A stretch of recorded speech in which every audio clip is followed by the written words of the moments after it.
अच्छा, 8वीं की स्टूडेंट फाइनली आपका वैसे यहाँ पर हिंदी का वार्षिक परीक्षा सत्र 2025-26 का पेपर लेके आ चुके हैं। आप लोग बहुत सारे यहाँ पर कमेंट रहे थे कि हिंदी विषय का पेपर लाओ, तो फाइनली आपका पेपर आ चुका और पेपर देने से पहले इसको पूरा आपको याद करना है।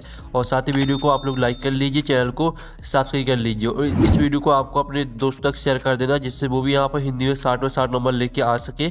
तो आप यहाँ पर देख लीजिए, राज्य शिक्षा केंद्र मध्य प्रदेश भोपाल वार्षिक परीक्षा सत्र 2025-26 विषय हिंदी प्रथम भाषा।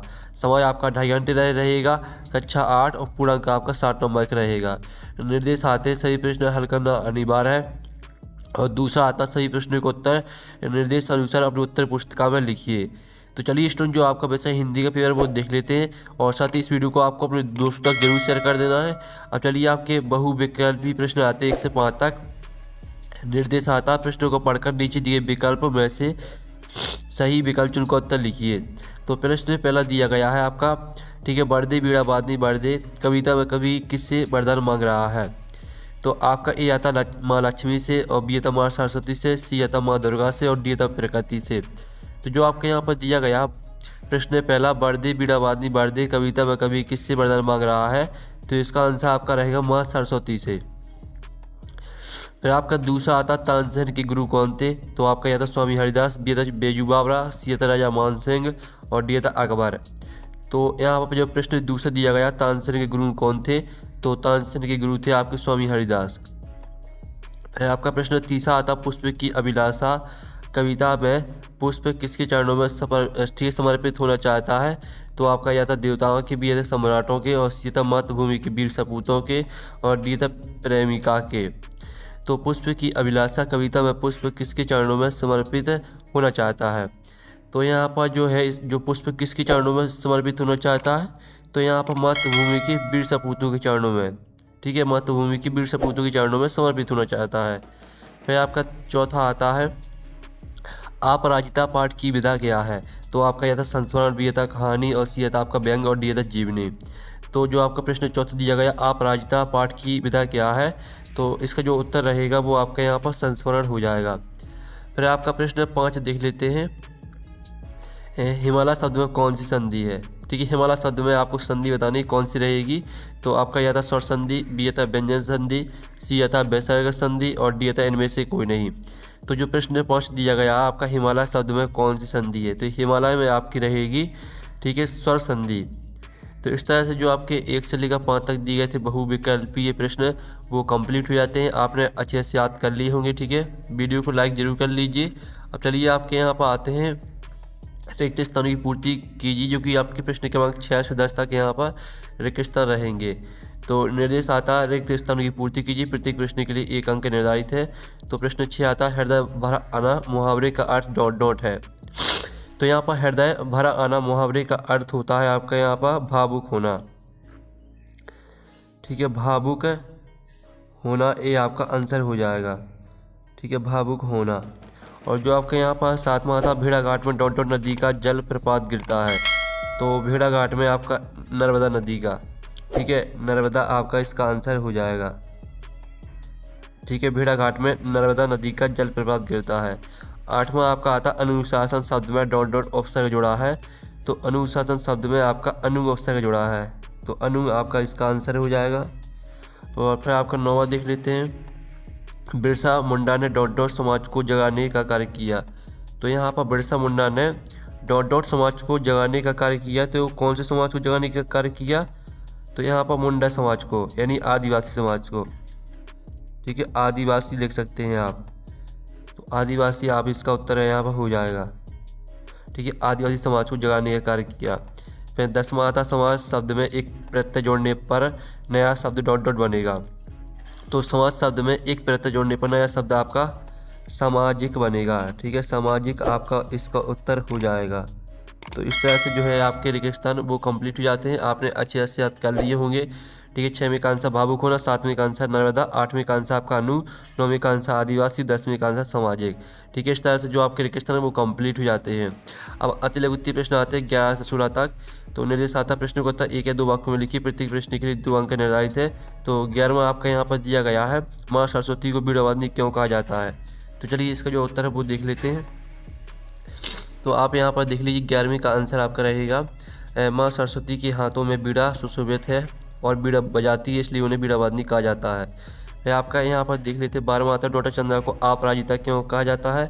तो इसका उत्तर आपका रहेगा डॉक्टर चंद्रा का निचला शरीर अपंग होने के बावजूद उन्होंने कभी हार नहीं मानी और अपने साहस व कठिन परिश्रम से महान उपलब्धि हासिल की, इसलिए उन्हें अपराजिता कहा गया। और फिर आपका आता है 13वां मुक्तानंद जी का जीवन दर्शन क्या था।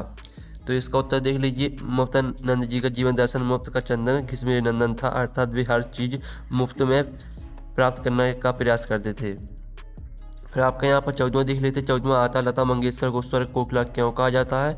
तो इसका उत्तर आपका रहेगा उनकी आवाज़ अत्यंत सुरीली, मधुर और कोयल के समान मीठी है, इसलिए उन्हें स्वर कोकिला कहा जाता है।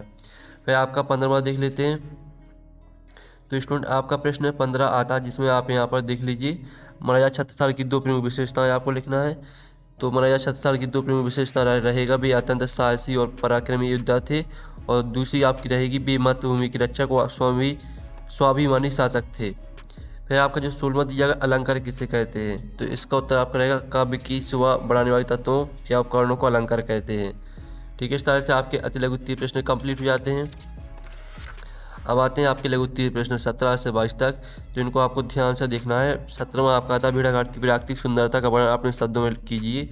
तो इसका उत्तर आपका रहेगा भेड़ाघाट में ठीक है, नर्मदा नदी संगमरमर की ऊंची चट्टानों के बीच से बहती है। चांदनी रात में यहाँ का दृश्य अलौकिक होता है। धुआंधार जलप्रपात से गिरने वाली पानी की बूंदें चारों ओर कोहरे जैसा वातावरण बना देती हैं, जो अत्यंत सुंदर लगता है। और जो आपका आता 18वां कुमार गंधर्व ने संगीत के क्षेत्र में क्या नवीन प्रयोग किए। तो इसका उत्तर रहेगा कुमार गंधर्व ने शास्त्रीय संगीत को लोक धुनों से जोड़ा। उन्होंने रागों में नवीनता लाते हुए मालवी लोकगीतों को शास्त्रीय संगीत के ऊंचे स्तर पर प्रतिष्ठित किया। ठीक है, तो स्क्रीनशॉट आपको लेते चलना है। फिर 19वां आता बिरसा मुंडा को लोग अवतार क्यों मानने लगे थे। तो इसका उत्तर आप देख लीजिए, बिरसा मुंडा ने समाज के लोगों को कुरीतियों से दूर किया और उनमें चेतना जगाई। वे जड़ी बूटियों से लोगों का इलाज भी करते थे, जिससे लोग उन्हें चमत्कारी शक्ति वाला अवतार मानने लगे। फिर आपका 20वां आता रस किसे कहते हैं। श्रृंगार रस का स्थायी भाव, एक उदाहरण लिखिए। तो इसका उत्तर आप यहाँ पर देख लीजिए, रस की परिभाषा देख लीजिए कि आपको पढ़ने या सुनने से जो आनंद होता है उस रस कहते हैं, और श्रृंगार रस का स्थायी भाव रहती है। और साथ ही इसका उदाहरण रहेगा मेरे तो गिरधा गोपाल दूसरा ना कोई। ठीक है, ये आपका 20वें क्वेश्चन का यहाँ पर आंसर हो जाता है, आप स्क्रीनशॉट ले लीजिए। और फिर आपका यहाँ पर दिया गया है कि इसमें अपने प्रधान अध्यापक को 3 दिन के अवकाश के लिए प्रार्थना पत्र आपको लिखना है। तो चलिए ये रहा आपका प्रार्थना पत्र। ठीक है, इसको पूरा याद कर लेना है आपको। ठीक है, आप यहाँ पर देख लीजिए, सेवा में श्रीमान प्रधान अध्यापक महोदय, शासकीय माध्यमिक विद्यालय, आपके शहर का नाम। कोष्टक में आपको जिस भी शहर गांव से वो आपको यहाँ पर डाल देना है कोष्टक में, और पूरा इसी को याद कर लेना है। ठीक है, फिर आपका आता 22वां निम्नलिखित मुहावरों का अर्थ स्पष्ट कर वाक्य में प्रयोग कीजिए। 9 2 11 होना, दांतों तले उंगली दबाना और आग का तारा। ठीक है, इनका आपको अर्थ लिखकर वाक्य में प्रयोग करना है। तो ये रहा आपका आंसर। ठीक है, 9 2 11 होना, भाग जाना अर्थ होता है भाग जाना। इसका प्रयोग रहेगा पुलिस को देखते ही चोर 9 2 11 हो गया। और दांतों तले उंगली दबाना, इसका अर्थ होता दंग रह जाना। इसका प्रयोग हो जाएगा छोटे बच्चे का साथ देकर सबने ठीक है दांतों तले उंगली दबा ली। और आँख का तारा का अर्थ हो जाएगा बहुत प्यारा होना। इसका प्रयोग रहेगा श्रवण कुमार अपने माता पिता की आँखों के तारे थे। ठीक है, इस तरह से आपके 22वें क्वेश्चन के आंसर यहाँ पर हो जाते हैं। अब आते हैं आपके दिए उत्तरीय प्रश्न 23 से 26 तक। तो आपको यहाँ पर ध्यान से देखना है। आप लोग वीडियो को लाइक जरूर कर लीजिए और चैनल को भी सब्सक्राइब कर लीजिए। तो 23वां आता है निम्नलिखित पंक्तियों का संदर्भ सहित भाव स्पष्ट कीजिए। नव नव के नव विहग वृंद को नव पर नव स्वर दे। ठीक है, दोनों लाइनों को पढ़ लेना है। इसका आपको संदर्भ सहित भाव लिखना है। तो चलिए, ये आपकी संदर्भ और भावार्थ दिया गया है। यहाँ पंक्ति हमारी पाठ्य पुस्तक की कविता बरदे बीड़ावादिनी बरदे से ली गई है, जिसके रचयिता सूर्यकांत त्रिपाठी निराला है। साथ ही इसका भावार्थ भी देख लीजिए। और फिर आपका 24वां आता जहाज का पक्षी किस बात का प्रतीक है, आशा स्पष्ट कीजिए। तो इसका उत्तर आप यहाँ पर देख लीजिए, जहाज का पक्षी भगवान की अटूट भक्ति और अनन्य निष्ठा का प्रतीक है। ठीक है, पूरी आपको यहाँ पर पहला पॉइंट, दूसरा, तीसरा, चौथा, चारों पॉइंटों को याद कर लेना है। स्क्रीनशॉट आप ले लीजिए। पूरा आपको जहाज से लेकर फिर अब तो होता है यहाँ तक याद करना है। फिर 25वां आता निम्नलिखित आपरित गद्यांश को पढ़कर नीचे दिए प्रश्नों को उत्तर दीजिए। मानव जीवन में परिश्रम का बहुत महत्व इस तरह से आपका दिया गया, तो पूरा आपका सेकंड पर पहुँचते यहाँ तक पढ़ लेना है। आपका प्रश्न आता है उपयुक्त गद्यांश का उचित शीर्षक लिखिए। मनुष्य का सबसे बड़ा शत्रु कौन है। और गा आता जीवन में सफलता प्राप्त करने के लिए क्या आवश्यक है। तो चलिए आप देख लीजिए तीनों प्रश्न का आंसर। ये रहे आपके तीनों प्रश्न का आंसर। परिश्रम का महत्व या सफलता का मूल मंत्र परिश्रम। और खा वाले का आंसर है गद्यांश के अनुसार आलस्य मनुष्य का सबसे बड़ा शत्रु है। और गा वाले का उत्तर भी देख लीजिए। फिर आपका आता है 26वां, किसी एक विषय पर आपको 150 शब्दों में निबंध लिखना है।